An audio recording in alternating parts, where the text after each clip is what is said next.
అటు టీడీపీ కూడా పూర్తి స్థాయిలో ఎన్నికలకు సిద్ధమవుతోంది.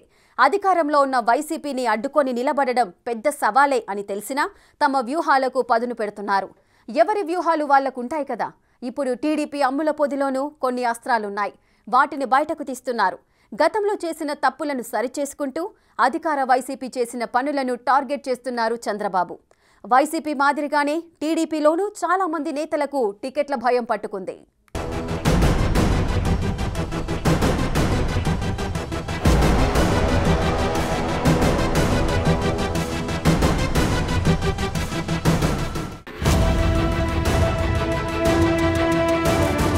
ఎన్నికల్లో గెలిపే లక్ష్యంగా టీడీపీ వ్యూహాలు. జగన్ పార్టీకి చెక్ పెట్టడం ఎలా అన్న ప్రశ్నలు. అభ్యర్థుల ఎంపికే కీలకమంటున్న నేతలు.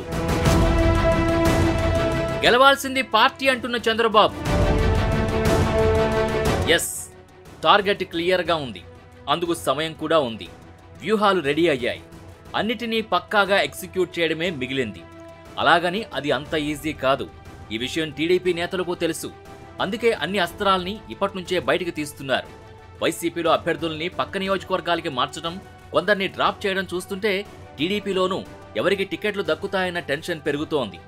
గెలుపు గుర్రాలకే టికెట్లు ఇవ్వాలని, సర్వేల ఆధారంగానే టికెట్లు ఇస్తామని టీడీపీ అధినేత చంద్రబాబు నాయుడు ఇప్పటికే క్లారిటీ ఇచ్చేశారు. లాబీయింగ్ కాదు, జనంలో ఏ అభ్యర్థిపై సానుకూలత ఉందో సర్వేల్లో లెక్కలు తేల్చి టికెట్ ఇస్తామంటున్నారు. వచ్చే అసెంబ్లీ, లోక్సభ ఎన్నికల కోసం టీడీపీ ఎలాంటి గ్రౌండ్ వర్క్ ప్రిపేర్ చేసుకుందో ఓసారి చూద్దాం. గెలవాల్సింది పార్టీ, అభ్యర్థులు కాదు. ఈ మాటన్నది టీడీపీ అధినేత చంద్రబాబే. రాష్ట్రం గెలవాలంటూ ఈసారి కొత్త నినాదం ఎత్తుకున్నారు. అందరం కలిసి రాష్ట్ర భవిష్యత్తును కాపాడుకుందామంటూ పిలుపునిస్తున్నారు. టికెట్లు పూర్తిగా సర్వేల ఆధారంగానే ఇస్తానంటున్నారు. జనంలో తిరగకుండా, జనంలో ఆదరణ లేని వారికి కష్టమే అని సంకేతాలు ఇచ్చేశారు. దీంతో టీడీపీ టికెట్లపై ఆశలు పెట్టుకున్న వారిలో టెన్షన్ మొదలైంది. టీడీపీ టికెట్ ఆశావహుల్లో జనంలో ఏ మేరకు ఆదరణ ఉందన్నది సర్వేల రూపంలో చంద్రబాబు దగ్గరికి లిస్ట్ ఇప్పటికే చేరింది. టికెట్లు కేటాయించే వరకు ఈ సర్వేలు కొనసాగనున్నాయి. అప్పటికప్పుడు మార్పులు, చేర్పులు, వైసీపీ నుంచి వచ్చి చేరే వారికి ప్రాధాన్యం ఇవ్వడం, ఇవన్నీ కీలకంగా మారబోతున్నాయి. కొత్త సాఫ్ట్వేర్ తెప్పించానని అది తన ఒక్కరి దగ్గరే ఉంటుందంటున్నారు. చంద్రబాబు సొంత టీం రాబిన్ శర్మ, సునీల్ కనుగోలు కలిసి రూపొందించిన జాబితాని పరిశీలిస్తున్నారు. మరోవైపు గెలుస్తామని ధీమాగా ఉన్న సమయంలో ఈ సర్వేలేంటని టీడీపీ ఇన్ఛార్జీలలో గుబులు కనిపిస్తోంది. ఇంక్లూడింగ్ కుప్పంలో కూడా ప్రజాభిప్రాయ సేకరణ చేస్తా, ఐవీఆర్ఎస్ ద్వారా అది చేస్తాను, వేరియస్ సోర్సెస్ చేస్తాను. నేను ఎక్కడ తప్పు చేయకుండా వీలైనంత వరకు ప్రజల ఆమోదం, వాళ్ళ క్యాండిడేట్ని చూసి తాడేపల్లి ఆమోదం, మా క్యాండిడేట్ ప్రజా ఆమోదం, రేపు జరగబోయే సైకో జగన్కి, రాష్ట్ర ప్రజలకి మళ్ళీ అందరం కలిసి పోరాడి ఈ రాష్ట్ర భవిష్యత్తును కాపాడుకుందాం. దానికి మీరందరూ ముందుకు రావాల్సిందిగా మరొక్కసారి కోరుతూ, ఈ నూతన విధానం కూడా నేను ఎవరికి చెప్పను, ఎక్కువ విండో కూడా ఇవ్వను. నాకు తప్ప ఆ ఇన్ఫర్మేషన్ ఎక్కడ ఉండదు. ఆ ఇన్ఫర్మేషన్ అనేది ఇక్కడ పెడితే లేనిపోయిన అపోహలు వస్తాయి. అవన్నీ పెట్టుకొని ఎవరెవరిని ఏ విధంగా రైట్ ప్లేస్లో పెట్టాలో పెడుతూనే అందరినీ కన్విన్స్ చేసి రాబోయే ఎన్నికల్లో ఒకటే మళ్ళీ కొడతాను, మా పార్టీ వాళ్ళకి కానీ బయట వాళ్ళకి కానీ, ఈ ఎన్నికలు మాత్రం చాలా హిస్టారికల్ ఎన్నికలుగా మిగిలిపోతాయి. ఏపీలో తెలుగుదేశం పార్టీ కోసం రాబిన్ శర్మ అనే ఎన్నికల వ్యూహకర్త దాదాపు 3 ఏళ్లుగా పనిచేస్తున్నారు. ఆయన కూడా ఐపాక్ సంస్థలో ప్రశాంత్ కిషోర్ వెంట నడిచిన అనుభవం ఉన్న వ్యక్తి. షో టైం కన్సల్టెన్సీ పేరుతో ఆయన ఏర్పాటు చేసిన సంస్థ ద్వారా టీడీపీ వ్యూహాల రూపకల్పన చేస్తున్నారు. ఆయనతో పాటు తెలుగు నేపథ్యం ఉన్న సునీల్ కనుగోలు అనే మరో వ్యూహకర్తని కూడా టీడీపీ నియమించుకుంది. ఏకకాలంలో ఇద్దరు టీడీపీ కోసం పనిచేశారు. అయితే కొంతకాలానికే సునీల్ కనుగోలు తన బాధ్యత నుంచి తప్పుకున్నారు. అయితే తెలంగాణలో కాంగ్రెస్ గెలుపులో సునీల్ కనుగోలు వ్యూహాలు బాగా వర్కౌట్ అయ్యాయి. దీంతో మరోసారి కనుగోలు సేవల్ని టీడీపీ వినియోగించుకునే పరిస్థితి కనిపిస్తోంది. జనసేన కూడా 2018లోనే దేవ్ అనే ఎన్నికల వ్యూహకర్తని నియమించుకున్నట్టు అధికారికంగా ప్రకటించింది. కానీ ఆ తర్వాత ఆయన కొంతకాలమే ఉన్నారు. ప్రస్తుతం ఆ పార్టీ ఎన్నికల వ్యూహాలకు సంబంధించి ఎవరినీ నియమించుకున్న పరిస్థితి లేదు. ఇప్పుడు టీడీపీ, జనసేన మిత్రపక్షాలుగా పోటీకి రెడీ అవుతున్నాయి. ఇంకోవైపు బీజేపీ పొత్తులు ఎటూ తేల్చుకోలేదు. మరోవైపు వ్యూహకర్తల సూచనలతో చంద్రబాబు సీన్ మార్చేస్తున్నారు.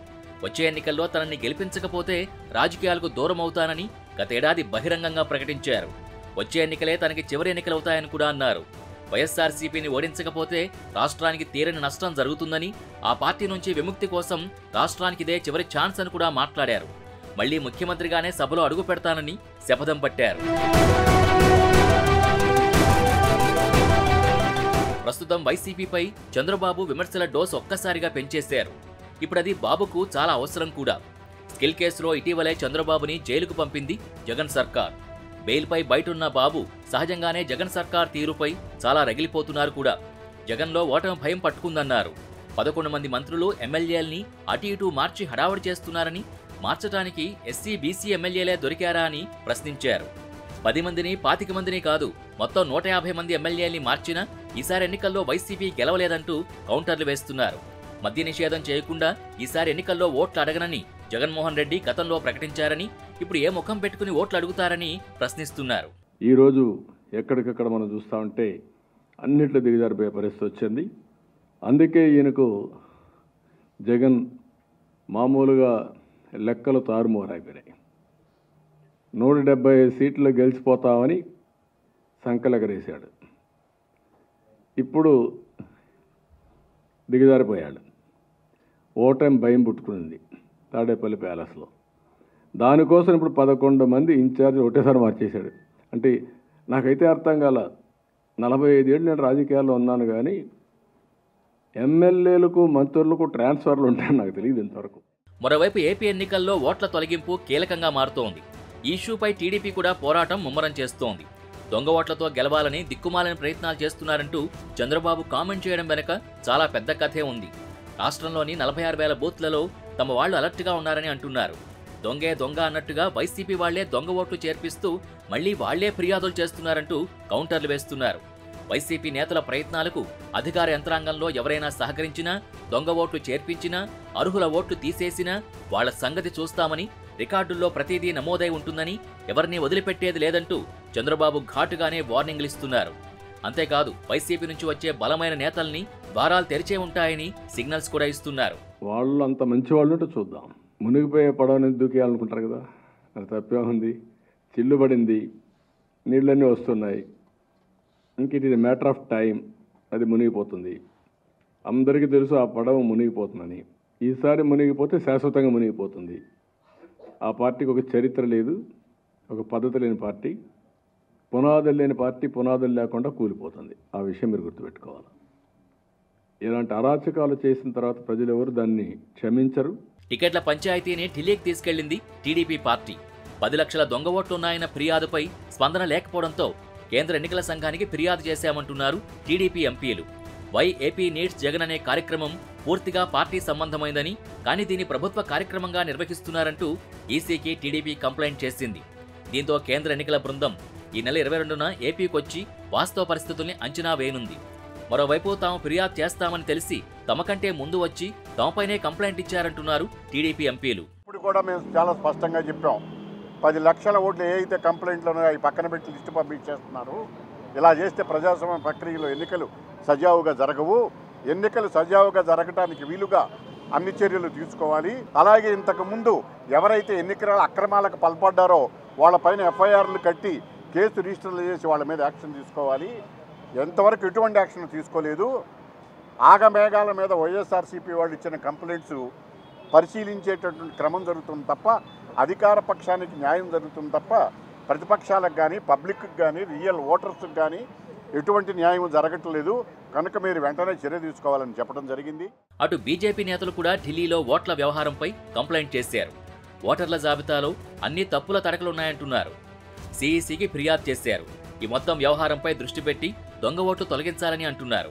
ఓటర్స్ లిస్ట్ ఏదైతే ఉందో దానికి వాటి ట్యాంపరింగ్ గురించి ఏదైతే మనం వింటూ వస్తున్నామో, అంటే లేని వారు పేర్లు జతపరచడం, ఉన్నటువంటి వారి పేర్లు తీసివేయడం, ఒకే ఇంట్లో అనేకుల పేర్లు చేర్చడం, దీనికి తోడు ఇవాళ ప్రధానంగా ఏమిటంటే ఎపిక్ కార్డ్స్ డూప్లికేషన్. ఏదైతే ఈ identity cards, electoral identity cards ఉంటాయో వాటి డూప్లికేషన్కి సంబంధించినటువంటి ప్రూఫ్ రుజువు ఇవాళ చీఫ్ ఎలక్షన్ కమిషనర్కి ఇవ్వటం జరిగింది.